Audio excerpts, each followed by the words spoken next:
Hey friends, and welcome back to a new vlog, a new video. We're here, video 2. I do have you on another side of the house because the office is being used right now and my voice is kind of low because I can't be too loud right now.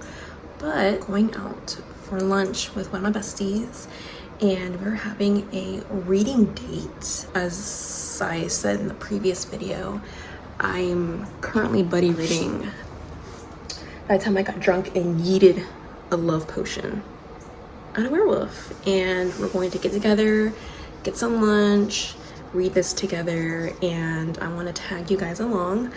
And yeah, I think I might also bring, because I'm buddy reading another book, One Dark Window. She's a little chunky. How many pages is she without spoiling anything for me? She is 392 pages. That's not too bad. I think it's just the font and everything makes the book look chunky. I was expecting like 400 something pages. But anyways, yeah, I'm not sure if I should bring both books or just the one book I'm buddy reading with my bestie. I don't know. Because we both get distracted and we just, I'm a certified yapper. And when we get together, we just yap. So, we're kind of like, dang, are we even going to be able to read? Maybe I'll just bring one book. Just to be safe, I'll just bring one book. But yeah, welcome to the start of the vlog. I'm excited to take you guys and let's get to it.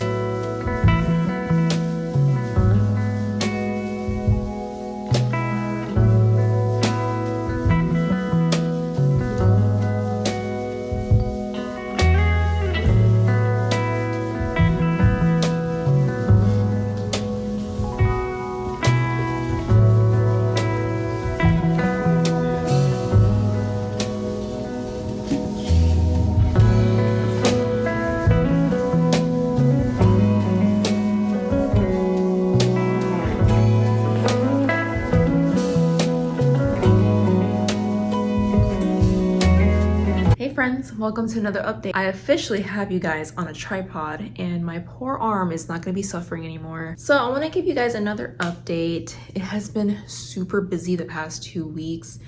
I got some reading in, but not a lot. But no, actually I did get a lot of reading in. I am almost done with The Time I Got Drunk and Yeeted a Love Potion on a Werewolf. It is book 2 of the Mead Mishaps. And it is so good. Like I'm enjoying it. It is this installment is less plot heavy than the first one, which is fine. It's more focused on the romance. I mean, there is plot going on. There is some stuff that's happening, but it's not like as plot driven as the first one. What page am I in?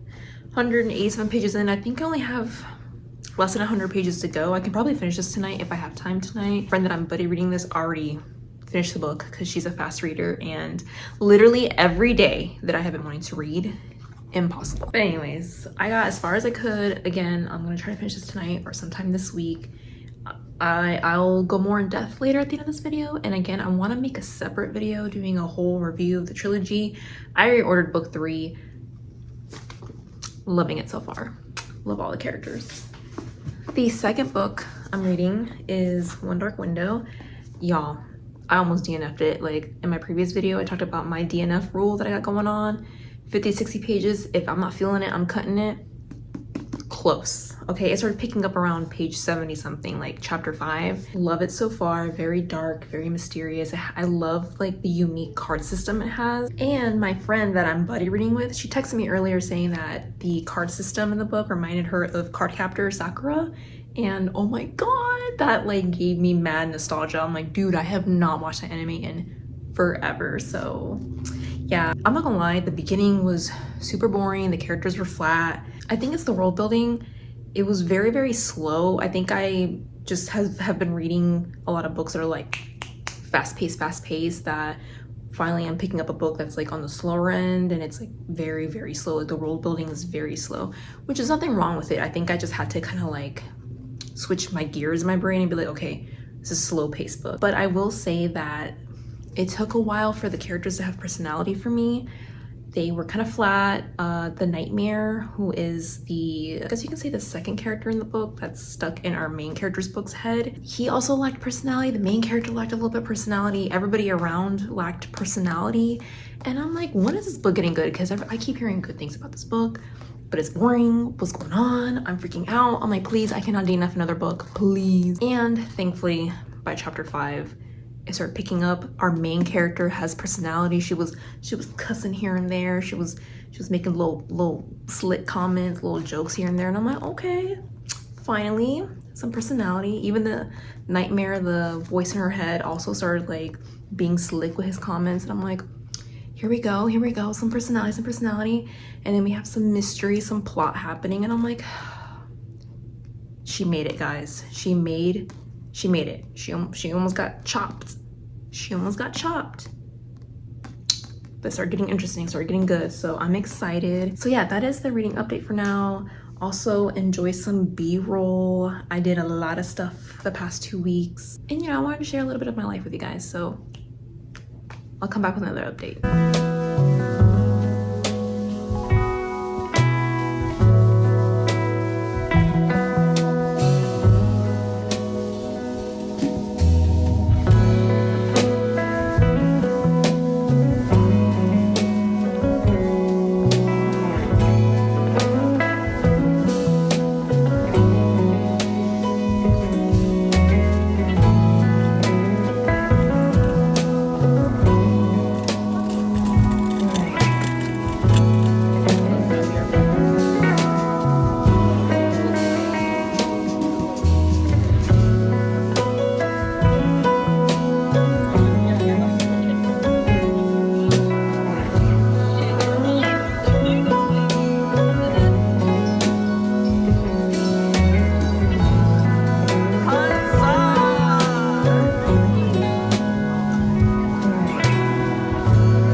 Hey friends, welcome to another update.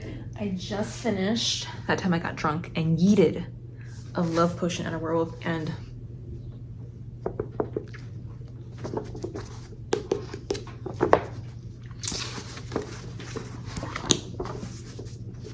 five stars, 5 out of 5. I loved it, had a great time. It was definitely slower paced than the first book, which is fine. It definitely focused more on the romance between our two heroes, Bree and Felix. And honestly, I wasn't mad about it. It did though get a little boring in the middle. I think I'm just like an impatient person. And I think I just like it when there's more plot mixed with the romance instead of just pure romance. I like there to be a plot. So book 2 was definitely less plot heavy. I mean, the plot did pick up like the last 60, 70 pages. It was crazy. The twists, the turns, it was crazy. I'm not gonna lie, it was crazy, but it was definitely more character driven than plot driven. Again, not mad about it. Really enjoyed myself. 5 out of 5 stars. And y'all, I got the last book. That Time I Got Drunk and Saved a Human. Look how thick she is. She's thicker than the other two. I think this is the longest one. This is like 300 and so pages. The past 2 books have been 260 something pages. So there's 100 pages more. It's the last in the trilogy. I'm so excited. My bestie also ordered the 3rd book and we're both excited. It's so good. It's so good. And this is like literally pulling me out of the shitty reading slump I've been in, so I'm so excited. But I think I might save reading this book for the next vlog. We'll see how it goes. I'm still making my way through One Dark Window. I've just been so busy lifing. I'm really enjoying it. I just got to chapter 8, so I didn't really get far, but it's picking up. And yeah, so we're gonna keep reading that for this vlog. Again, I might save this one for the next one. We'll see what the vibes are. Anyways, I'll see you in the next update. Hey friends, I'm back with another reading update. So I'm officially a little over halfway through One Dark Window, and I was watching my previous clip and I realized I was not giving any specific details. I was just kind of like rambling which is what I always do anyways. And I'm over here talking about like the main character and shit like that. I didn't even tell you the name. Didn't really tell y'all what's going on. So let me give you a little rundown. Basically, we're following a main character named Elspeth Spindle, which I like the name, it's cute. And it's not just her we're following. She has a 500-year-old monster stuck in her head named the Nightmare. So we're following her and the Nightmare, and like we get to hear, or not hear, we get to read both of their thoughts. It's really, really cool. I really like how the author kind of like switches between the two. Basically, she's infected with the magic of the woods, and people who are infected in this story get offed. So she's trying to find the cure for her infection, and of course there's other characters who are infected that she is trying to help also find a cure for. And I had no idea this was like a slow burn, like a romance slow burn. I actually went into this blind. I just kept hearing really good things about this book, and I was like, okay, whatever, let's read it. And that's what I've been trying to do lately with most of the books that I pick up. I'm trying to go in not 100% blind, but like kind of read a small synopsis and then that's it. Like I don't want to hear more about it. Like I want to be genuinely surprised, and I was. Like I said in my previous clip, it was really, really slow at first. I was like, girl, like I almost DNF'd it, but the tension was tensioning, the tension between Elspeth and her love interest. His name is Raven. I'm not gonna lie, I was like, Raven. And of course, like every other gray, morally gray romance interest, he's tall, dark hair, gray eyes, blue eyes, whatever. You know, the same stereotypical description of some baddie, some guy baddie in a romance book that we're supposed to be falling in love with. So, but like when I saw that his name was Raven, it was giving very much 2012 romance, fan fiction, whatever. I let it slide because it wasn't really bothering me that much, but it was a side-eye moment. I was like, his name is Raven, be for real, but whatever. I'm really enjoying the card system, the setting. The author does a really good job like establishing the setting, and I'm like, ooh, when I read it, I'm like, oh my god, it's like gothic fantasy. I love it. And yeah, I'm having a really, really good time. I have no bad thoughts so far or any negative thoughts. It does get a little slow sometimes, and I'm like, but I have to remind myself this is a slower pace book. Like the buildup is slow. There isn't much action happening. There was like a few action scenes here and there, but I think we are finally building up to like the climax, I think, or building up to an action scene, but it's just been slow and like a lot of character building, a lot of background, a lot of info dumping, which is fine. That's just how fantasy is, so I'm used to it. But I guess I've been reading a lot of faster paced stuff, so I'm just like, oh boy, we gotta start over with a new fantasy book. But I'm really, really loving it. I'm really, really enjoying it. And yeah, I'm hoping I can finish it by the end of the week. I did have a mishap happen, and that is that I had to get another copy of this book because I've been bringing it to work, and I didn't realize that the copy I was taking was snagging on the binding. And like I'm trying to be gentle with it, but it's like completely like ripped from the spine. I think it snagged on something in my purse. So I'm like, let me be a responsible book owner and let me not raw dog my books in my purse. And I bought a book sleeve. Look how cute. She's so cute. So I've been putting my book and taking it to work, although work has been super busy and I haven't really been able to read. But when it's not too busy, I take breaks at work and I'll read.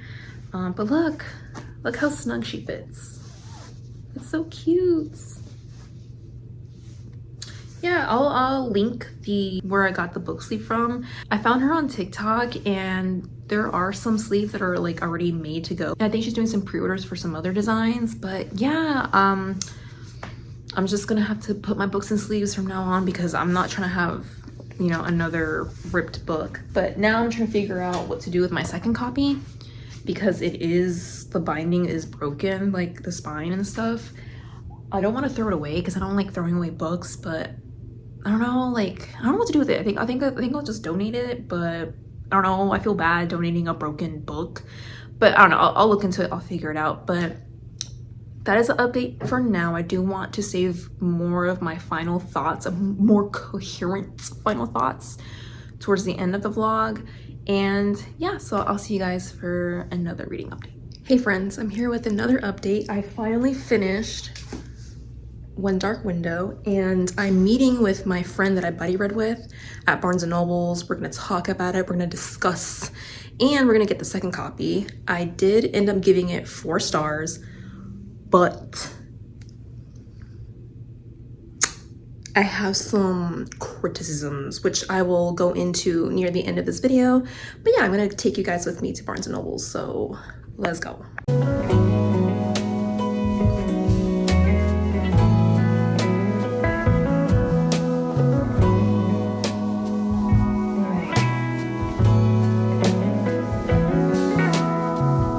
Friends, I'm back from Barnes and Noble's, and I have a small little book haul for you guys.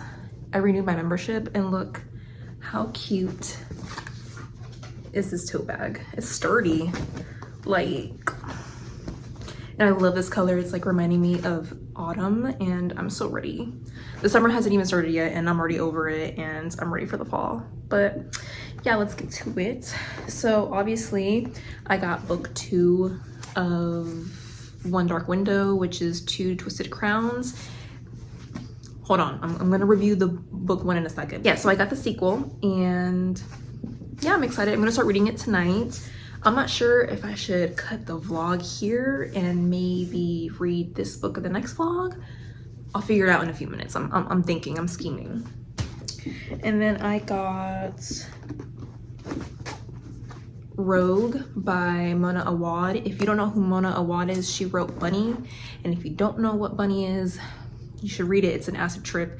But yeah, Mona Awad writes really like weird girl fiction. All her books are like, I feel like I'm going on a trip when I read her books. And I'm really excited to read this one. And last book I got is My Roommate is a Vampire. I just wanted a fun romance book, just a fun paranormal romance. I love vampires, anything vampire, I'ma buy it. So I heard good things about this book. I heard it's fun, and yeah, so I was like, you know what? I'm gonna take this home.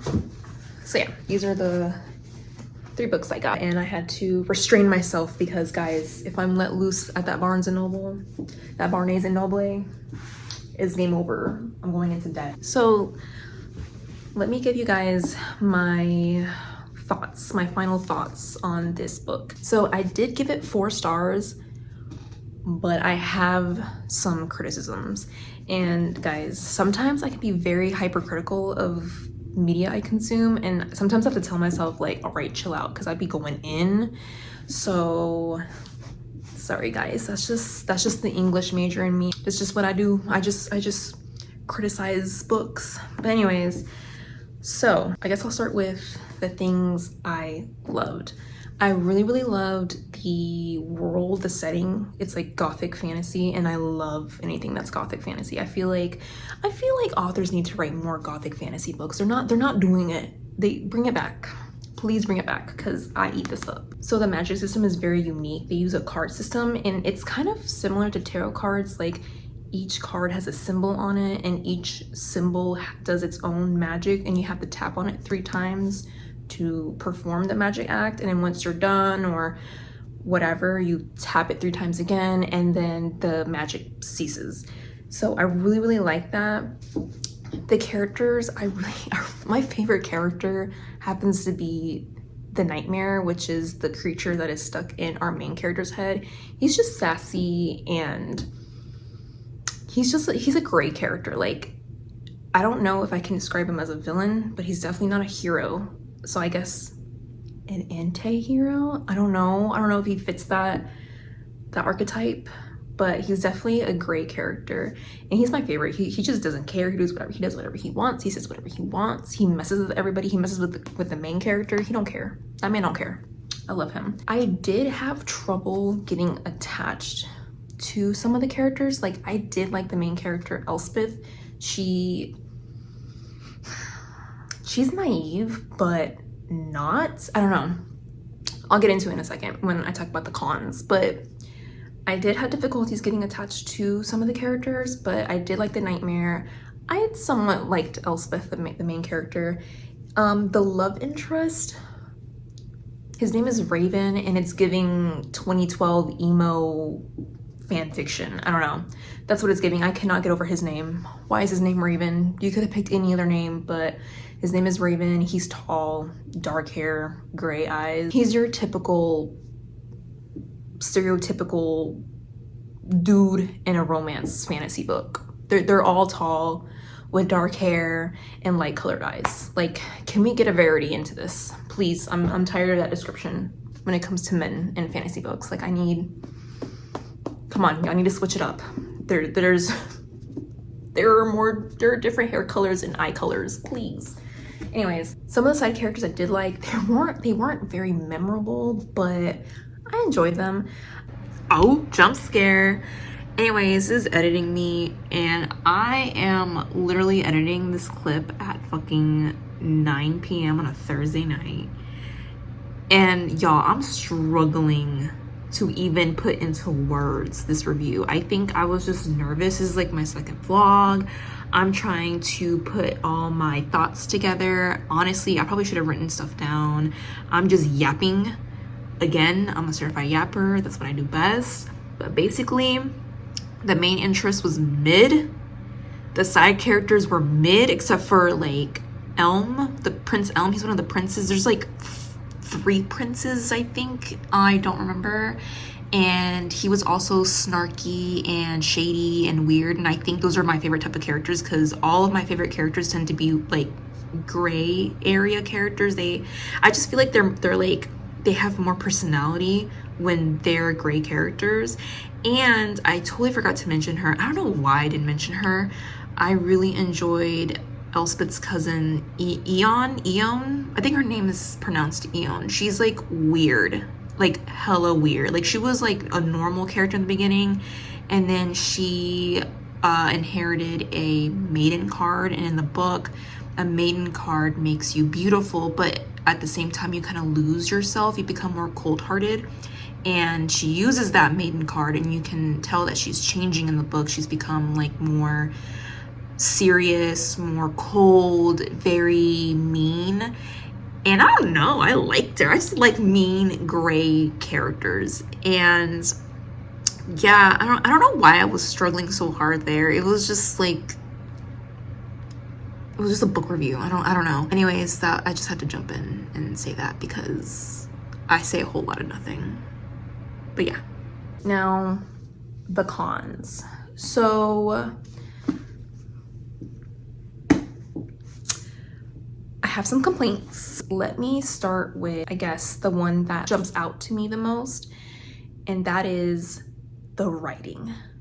So I found out that this author, this is like her very first book that she wrote. So I'm giving her a pass. You know, it's when it's your first book, you know, there's gonna be some rookie mistakes, right? I found the writing to be abysmal sometimes. Like, hello, editing me again. Y'all, I'm sorry. The end of this clip is just so bad. Like, I don't know what I'm saying. I don't know what I'm talking about. I'm like cringing as I'm editing. Again, it could be just like me being hypercritical of myself. I just tend to be a very hypercritical person. I'm working on it. Basically, what I'm trying to say is that the cons that I'm having with this book is that the writing is abysmal at times. There was just incorrect sentence structures throughout the paragraphs. I even found at one point in the book a sentence was missing a word. I was like just at a loss of words. I was like, who was this author's editor? Because I feel like they failed the author in some way. There should have been some commas, there should have been some periods, some of the paragraphs should have been rewritten. A lot of the time I was kind of lost. Like, I didn't know who was talking, what was being talked about, just because of the grammatical errors and just the sentence structures. I was also having difficulties with the pacing of the book. There was a lot of moving parts, and what I was trying to say in the video is that I can tell that there were certain tropes that were trying to be used in books. I don't know if you guys are into book talk or not, but a lot of the hot topics surrounding books lately have been that books aren't getting summaries anymore. They're just being summarized by the tropes. Like, they'd be like, ooh, enemies to lovers, dark romance, instead of an actual, like, fleshed out summary of a book. And while I was reading this, I can tell that the author was playing on some tropes, which is nothing wrong with it. There, you know, every story is going to have tropes. That's how a story is conceived. You know, you use tropes in a book. But I think there was just too many tropes being thrown in. Like, for example, mild spoilers, but in order for Elspeth to work with Raven, they've had to do a fake courting or fake dating, because I'm not sure what the time period is in the story. I'm assuming Victorian era, just because of the descriptions of the buildings and just like the social interactions. Like, women couldn't be around other men with chaperones and stuff like that. That sounded very Victorian. And it didn't have to be Victorian. That was just what popped into my brain. It could be another time period. But anyways, so in order for her to help Raven's family, because Raven's family is trying to collect all of the cards. So it's 12 cards, and they're trying to collect all 12 cards to help lift the mist in the town that's causing the magical infection within the people. And so they're kind of committing treason against the king, because the king also holds the cards. And that is the only magic allowed to be used. The reason why they're killing people off in the book who are infected with magic is because it's not regulated magic. It's not regulated by the royal court. And the only way for the magic to be regulated is by using the cards. And if you just have magic on your own, that's considered like blasphemous and sin or whatever. Well, not sin, but you know what I'm saying? It's considered like bad, you know? And so they kill people who are infected with the magic, because the only people who are allowed to do magic are people with the cards, regulated magic.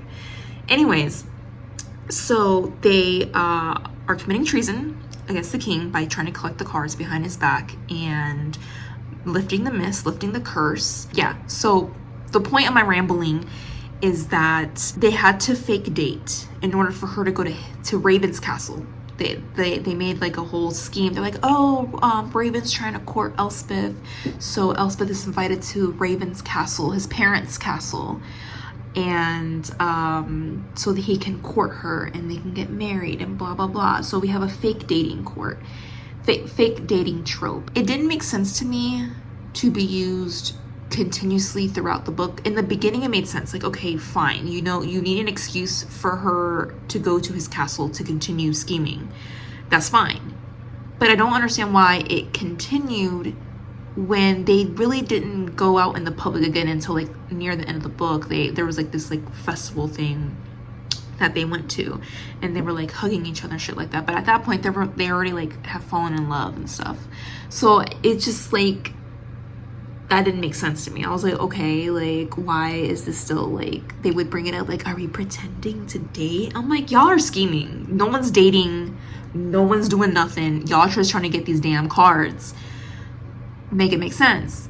But yeah, and then what's another trope that they used? Oh yeah, they were trying to use enemies to lovers also, which is dumb, because at one point when she was like professing his love for him, like an inner monologue, she's like, but he's my sworn enemy, because he's the captain of the group of men who actively go out and kill those who are infected, and she's infected. And she's like, oh my god, he's my sworn enemy because he kills infected people and I'm infected, but I'm in love with him. I'm like, girl, you was like panting over this man the minute you saw him. There was no enemies to lovers. People need to understand what truly is enemies to lovers. Enemies to lovers is when you're genuinely trying to kill each other. Y'all hate each other. Y'all can't stand each other. Not the bullying type shit. Like, I'm talking about like, my family hates your family, like, and we're gonna kill each other and we hate, like, that's true enemies to lovers. And then, like, you know, whatever shit happens, y'all fall in love. But yeah, just, that's what I was trying to explain. Like, fake dating, enemies to lovers, like that kind of trope that was kind of thrown into the book that genuinely did not make sense, because that's not what it happened. Honestly, they were just people who were put in a shitty situation. He did things he didn't want to do. She does stuff she doesn't want to do either, and they both have to work together to, you know, find a solution to their problem, and they end up just liking each other and falling in love or whatever the fuck, and like that's fine. It's just like, let's call it how it is, which is not fake dating or enemies to lovers. And then another thing that kind of threw me off was, okay, so I had to Google if this was an adult fiction book or a young adult, because the tone of this book was so juvenile at times, and I'm like, am I reading YA or adult fantasy? And I had to Google it, and Google says it's adult fantasy, but on some of the reviews I read on Goodreads, it says YA. And I'm thinking that this was published as adult fantasy, but because the tone is so juvenile, people are just automatically assuming it's YA, and it was giving very much YA. And I don't have anything against YA, but when I pick up an adult fantasy book, my expectation is to read an adult fantasy book. And if I pick up a YA book, then I'm going in with an expectation of, okay, this is for younger audiences, right? So it threw me off when I picked up this adult fantasy book in the adult fantasy book section, and it was giving very much teenage angst, teenage thought processes, and like a lot of the characters, the way they interacted with each other and the way that they made their decisions was very juvenile. And I'm just like, okay, sure. it just kind of like threw me off. I kind of wasn't happy about it, but I was like, whatever. It's YA, I guess, even though it's technically not. Overall, the reason why I'm giving this a 4-star rating, besides like a lot of my criticisms, is because it really was a fun time. Like, I am aware that I can be hypercritical of the books that I consume, so I try to kind of like tone myself down and just enjoy the ride. And I did that with this book because, again, this is her debut novel. I'm like, okay, I'm gonna let it slide this time.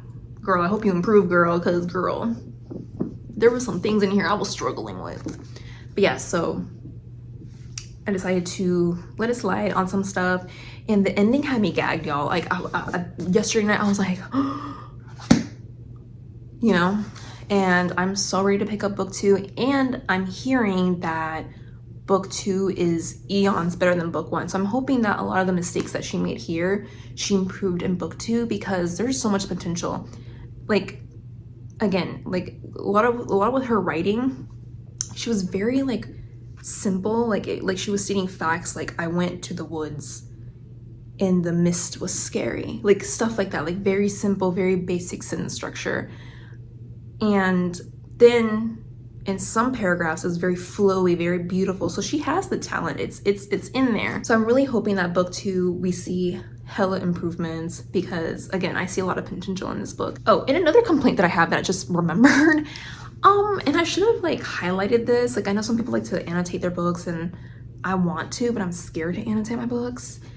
But this girl, throughout the book, she busts her head, like, I'm not joking, like 10 times. Like, she's always falling and busting her head and seeing stars. Like, I've read that like 10-12 times throughout this book, and I'm like, I know homegirl has a TBI, because ain't no way you got like 12 concussions and survived them all. And another, sorry, I'm like just going in on this book. And another complaint that I have is that it's very repetitive in the descriptions.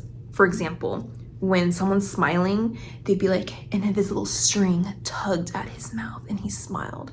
And that same line is used like in 50 different times throughout the book. And I'm like, do we not have other ways to say that he's smiling or anything? Anyways, okay, I'm being hypercritical. Let me stop. But yeah, so I know I'm over here like going in on this book, and it's like, but 4 stars. It's a good time, and I do recommend it. So yeah, I think I might end the vlog here, but I am thinking that the next vlog, I'm going to read 2 Twisted Crowns, and the time I got drunk and saved a human. I'm so excited to read these. So these are going to be the next 2 books for the next vlog, and yeah, I hope you guys enjoyed it, and I'll see you guys on the next one. Bye.